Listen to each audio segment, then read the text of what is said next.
Merci. Alors vous avez vu cette nouvelle génération Y qui nous bouscule, qui fait en sorte que nous devons prendre une nouvelle donne en compte, une réalité augmentée. Bon, ben ça, c'est l'état de l'art, c'est ce qui se passe sur le marché, c'est ce que nous voyons au quotidien.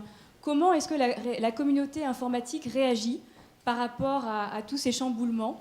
Eh bien, c'est ce que Vincent Douéry, représentant de l'ITSMF, va s'attacher à nous décrire. Comment prendre en compte tous ces changements? Que se passe-t-il au sein de la communauté informatique et notamment de cette communauté service management?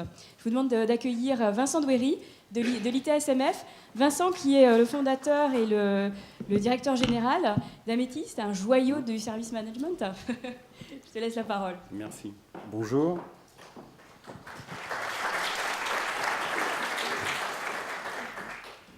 Alors, quand l'équipe HP nous a sollicité à l'ITSMF pour savoir un peu quelle était notre vision en tant que communauté des utilisateurs de l'ITSM, on a parlé d'évolution. Alors, les grandes tendances d'évolution, moi qui suis un grand admirateur d'Yves Coppens, j'ai commencé à me poser la question sur une évolution me concernant, donc concernant l'homme, et puis je me suis dit non, ça ne doit pas être ça.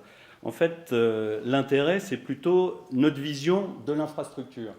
Et en fait, ce qu'on peut voir, alors comme le disait Bruno tout à l'heure, on réduit un peu le cycle, on commence juste aux années 70, alors ceux qui sont nés avant, je suis désolé, je ne les prends pas en considération, mais il y avait une époque, dans les années 70, où on parlait du mainframe. Donc la vision de l'ITSM, elle était relativement simple. Tout était alors, fermé, je suis désolé pour les IBMistes, mais ça peut paraître un peu gênant. Mais en fait, c'était très cloisonné, c'était assez simple. Puis est arrivé avec les années 80 le distribué, donc toute la partie PC. Et là, on a commencé à se poser des questions sur l'aspect ouverture. En particulier, quand dans les années 90, on a essayé de connecter tout ça avec les serveurs, avec l'intégration des différentes parties applicatives, données, etc. Et on a commencé à mettre en place des outils. Et c'est là que ça a commencé à devenir un peu difficile. Parce qu'on s'est dit, l'outil, on rêve devant l'outil, c'est magnifique, et en fait, ça ne fait pas tout à fait ce qu'on attendait ou ce qu'on avait prévu. Donc on s'est dit, il faut qu'on s'organise. Et s'organiser, ça a amené une réflexion sur les processus. Et comme l'évolution est un long processus, ça tombe bien. Et à partir de là, dans cette dynamique web, on s'est dit, oui, mais la répartition des activités, la répartition de l'infrastructure, tout ça, il faut qu'on arrive à en faire un tout homogène. Donc, comme on ne savait pas trop comment appeler ça, essayer d'homogénéiser une infrastructure qui est au-delà des frontières de l'entreprise, on a appelé ça dans les nuages, quoi, hein, on a appelé ça le cloud. Et le cloud, ça nécessite encore plus une approche qu'on va qualifier de globale.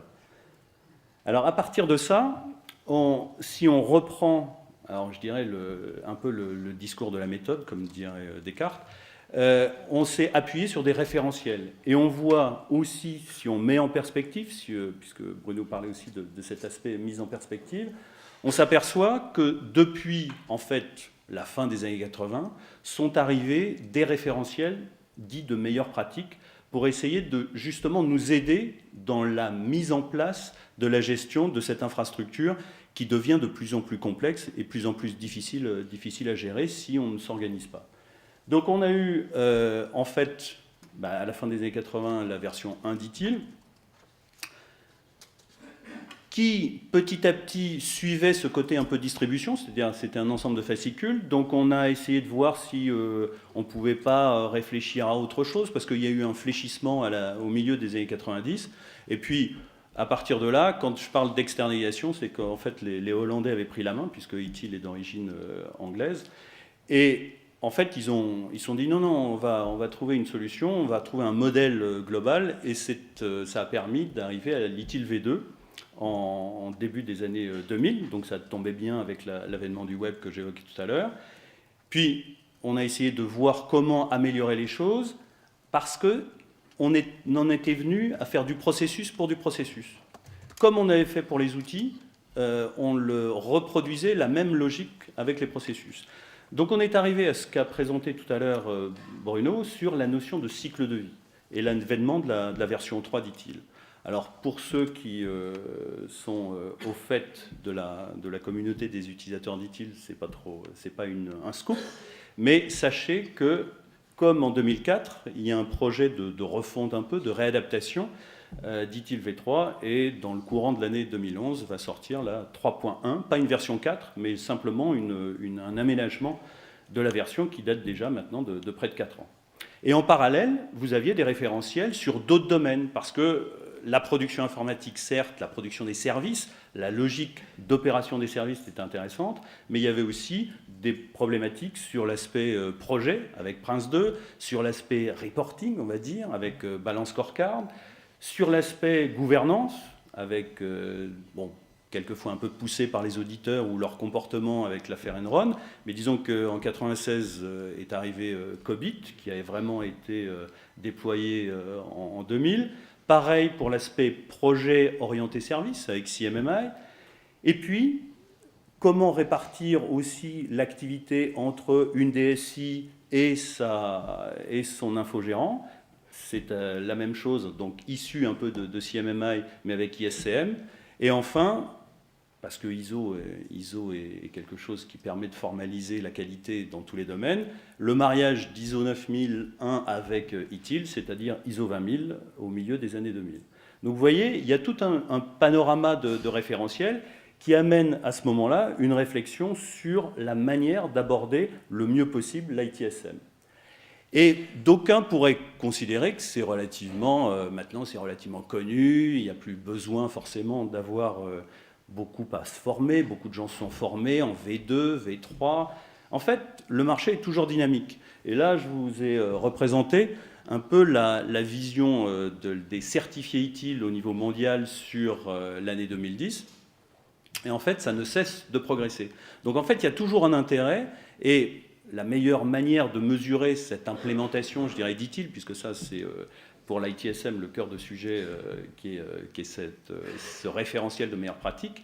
En fait, vous avez de plus en plus, on est presque à 25 000 certifiés par mois sur l'aspect Foundation, enfin ce premier niveau de certification, et ITIL V3, que certains disaient pas forcément adopté, pas forcément bien compris par les acteurs, en fait, et de plus en plus, il y a toujours une inertie au niveau humain par rapport à la vitesse de la technologie, et il y a toujours un dynamisme sur le marché ITIL. Ce qui fait que, en fait, ça répond véritablement à des besoins, et le besoin classique de la gestion de l'infrastructure, c'est déjà être capable d'avoir une réponse aux besoins du métier. On a vu toutes les applications, toute l'évolution des besoins utilisateurs. Donc il y a un aspect contenu auquel on doit répondre par le biais du service. Et ça, c'est classique, je dirais, en termes de fonction, enfin d'aspect fonctionnel ou d'aspect technologique, sauf que maintenant, on essaye de plus en plus d'organiser ce fonctionnel pour que ça délivre à la base un service, et qui est vraiment une intégration par rapport aux besoins de l'entreprise et de l'activité des utilisateurs. Ça, c'est pour la partie, je dirais, contenu, fonctionnel. Sur la manière de délivrer le service, eh bien, il faut être capable aussi de maîtriser. Et c'est là que l'IT Service Management prend toute sa dimension, prend toute sa raison d'être. Et, alors je reprends une casquette un peu formateur sur ITIL, en fait, vous retrouvez exactement cette logique-là dans ITIL V3. C'est-à-dire qu'il y a deux concepts fondamentaux qui sont inscrits dans ITIL V3. C'est le fait de cette réponse fonctionnelle. Qu'est-ce que ça veut dire répondre fonctionnellement à un besoin d'un utilisateur? Ça veut dire lui améliorer sa performance ou lui diminuer ses contraintes. C'est ce qu'on appelle le concept en ITIL de l'utilité du service. Et après, il y a la manière de fournir cette utilité vis-à-vis de l'utilisateur, c'est-à-dire que le service soit suffisamment disponible, soit continu si jamais il y a des soucis, soit suffisamment performant en fonction des souhaits qu'on souhaite avoir, et qu'on ait un niveau de sécurité satisfaisant, type confidentialité ou intégrité. Et ça, c'est ce qu'on appelle la garantie. Donc l'application de la garantie sur l'utilité, puisqu'on parlait de porteur tout à l'heure, fait la vraie valeur, la création de valeur du service. Et c'est ça, je dirais que c'est classique, même s'il y a un peu une structuration de la réponse que propose ITIL par rapport à cette approche des services. En fait, le souci, c'est le contexte. Les nouveaux besoins, puisque j'ai parlé de besoins classiques, les nouveaux besoins sont liés à une notion d'accélération du temps globalement ou d'accélération de périmètre. Le domaine technologique, on vient d'en avoir un aperçu, c'est pas la peine que je le développe, mais il y a aussi le périmètre organisationnel. Quand on parle de cloud, qui délivre vraiment telle ou telle partie du service? Qui est l'infogérant et en quoi il contribue à la fourniture du service? En interne, quels sont les différents départements, le système, le réseau, l'applicatif, qui répondent à la logique de la fourniture du service? On ne sait pas trop, mais ce qu'on sait, c'est qu'en face, il y a une exigence de plus en plus forte. Alors, on va faire du politiquement correct, on va dire que la maturité des utilisateurs progresse, mais quelque part, ils ont des exigences de plus en plus fortes, et encore une fois, avec une échelle des temps qui se réduit. Alors l'échelle est toujours la même, mais la granularité du temps se réduit et il y a de plus en plus besoin de réactivité, de flexibilité. Pour ceux qui étaient déjà là dans les années 80, on avait exactement le même discours dans l'industrie informatique, sauf que maintenant c'est une réalité concrète. Ce qui fait qu'au niveau besoin, la communauté, puisque j'ai cette casquette-là aujourd'hui, des utilisateurs ITSM, a besoin de concret, de pragmatisme, de rapidité de mise en place. Alors quelquefois on dit que le processus c'est justement une inertie et le contraire d'une rapidité. Je pense que ceux-là n'ont pas vraiment bien compris la manière de mettre en place les solutions. Et il faut qu'on puisse se libérer du temps. Parce que naturellement, quand on est au sein d'une DSI, on s'aperçoit qu'on doit en faire toujours plus avec une rapidité quelquefois qui dépasse le temps qu'on souhaiterait avoir pour mettre en place, travailler, construire, etc. Donc ça, ce sont vraiment les enjeux et les nouveaux besoins de la communauté des ITSM. Et de ce fait, la DSI est réellement, maintenant, je pense que c'est bien ancré dans les mentalités, un fournisseur de services. Or, quand on avait, je dirais, cette vision des choses entre...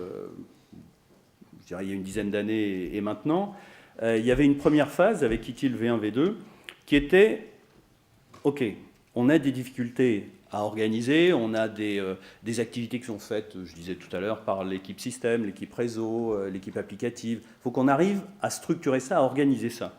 Donc, on a besoin de transversalité. On travaille, entre guillemets, j'aime bien les métaphores sportives, sur le collectif.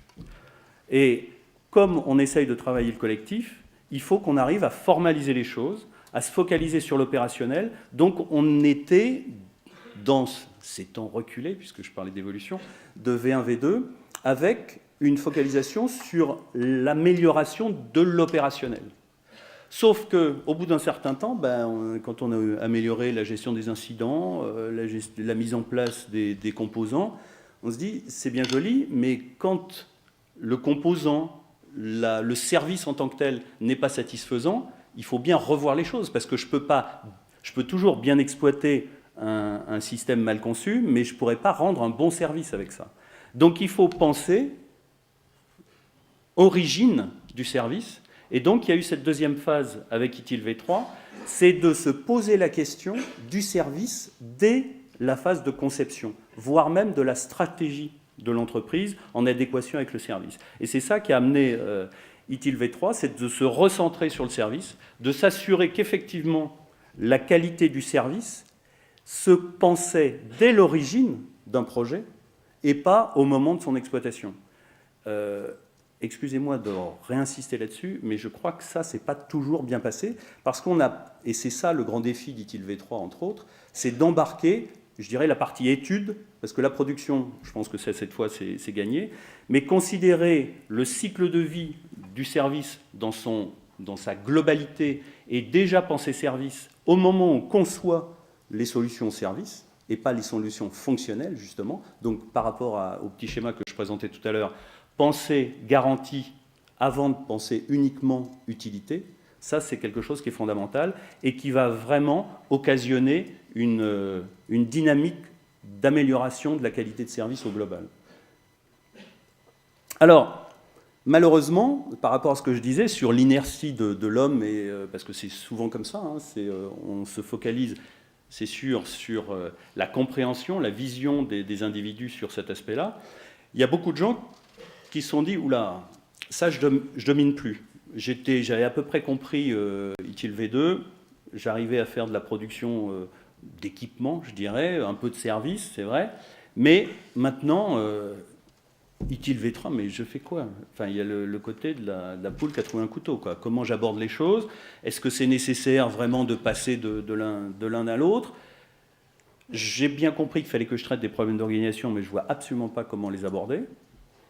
La valeur du service, vous êtes gentil, mais ouais, j'ai bien compris la théorie de la création de valeur, votre truc d'utilité de garantie, comment je vais aborder les choses, comment je peux mesurer de ce fait le service, comment je peux amener à ce moment-là la notion de contrainte opérationnelle, parce que j'ai mon chef qui m'appuie sur la tête tous les jours, et moi, vous me dites, attendez, faut prendre son temps, il faut s'assurer que ça, vous avez bien correctement abordé les choses, vous avez formalisé, vous avez documenté. Attendez, moi, mon chef, il ne me demande pas si j'ai documenté, il me demande si ça marche. Et donc, on n'a pas le temps de mettre en place tout ça, on n'a pas le temps de mettre en place les processus. Alors, vous n'avez pas faux, je ne peux pas vous dire le contraire. La seule chose, parce que naturellement, ça, c'est une déclinaison qu'il faut avoir dans le contexte de l'entreprise et chacun, mais la réponse véritablement qu'il faut avoir, c'est pas de faire les choses les unes après les autres. C'est essayer d'aborder les choses tout en même temps. Pendant les années 80, je vous disais, on a abordé l'aspect produit, uniquement l'aspect produit. Or, l'aspect produit, on a vu que l'aspect produit, s'il n'avait pas la description de ce qu'on voulait faire, de ce qu'on veut vraiment aborder en termes de fonctionnement, on n'y arrivera pas. Donc il y a eu, pendant ces années 90, et 2000, cette approche processus. Donc le processus, il n'est pas fait non plus à part, puisque ça a été un peu le travers de ce qui a été déployé avec le ITIL V2, c'est au contraire de marier processus et produit. Sauf que on oublie aussi, la plupart du temps, alors je suis désolé, on va faire un peu de polygamie, j'ai dit marier avec deux, je vais en rajouter des personnes, on va rajouter aussi les individus. Derrière des processus, il y a des hommes. C'est pour ça que j'ai commencé un peu mon exposé avec cet aspect évolution humaine. Il y a des hommes qui doivent être capables d'assimiler, de s'approprier le mode de fonctionnement, aussi bien sur les processus, mais sur l'utilisation au quotidien de la déclinaison du processus d'un point de vue opérationnel, c'est-à-dire les solutions, les produits, ce qu'on va voir tout à l'heure avec la démonstration de SM9. Donc, il y a cette dynamique.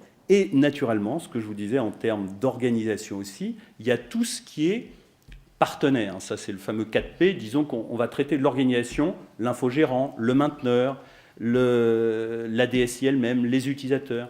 Il y a besoin d'avoir cette vision globale de l'organisation pour savoir quel service, au final, on veut avoir.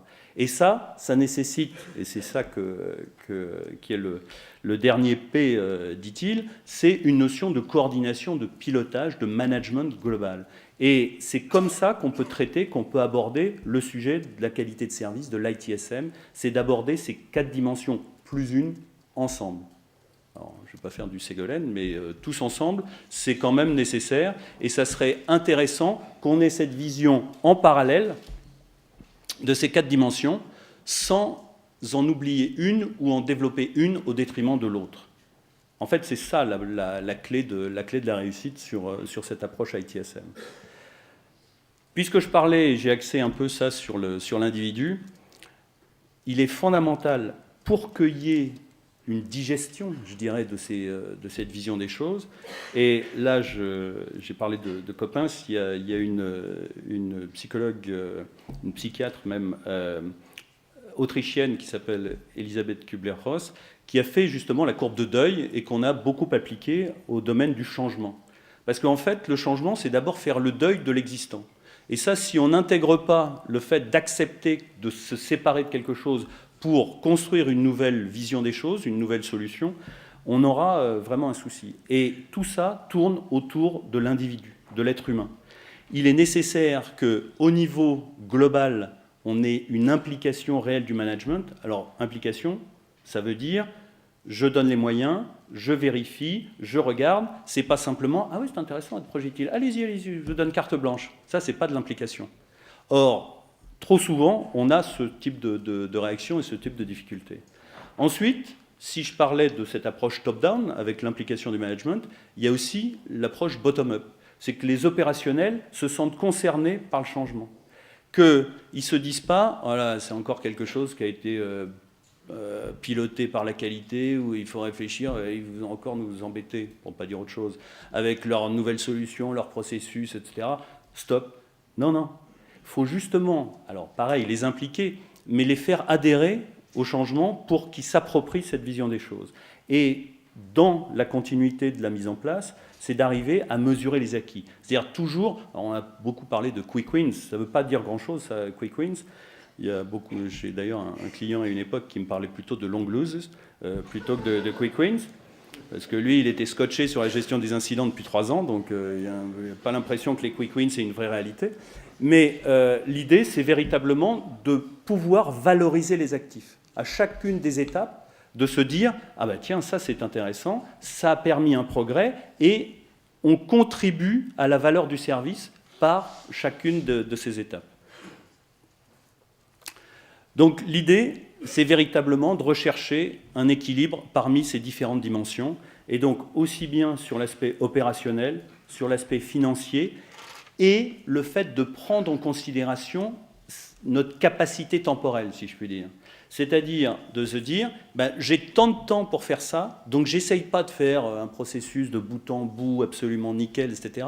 J'ai déjà quelque chose, et on parlait de méthode de développement, c'est exactement la logique du développement type RAD ou choses comme ça, c'est-à-dire d'avoir déjà un prototype de quelque chose qui marche, qui fonctionne, et à ce moment-là, dès l'origine des projets, pouvoir réfléchir sur l'aspect conception des services, ou concevoir des développements avec une vision service.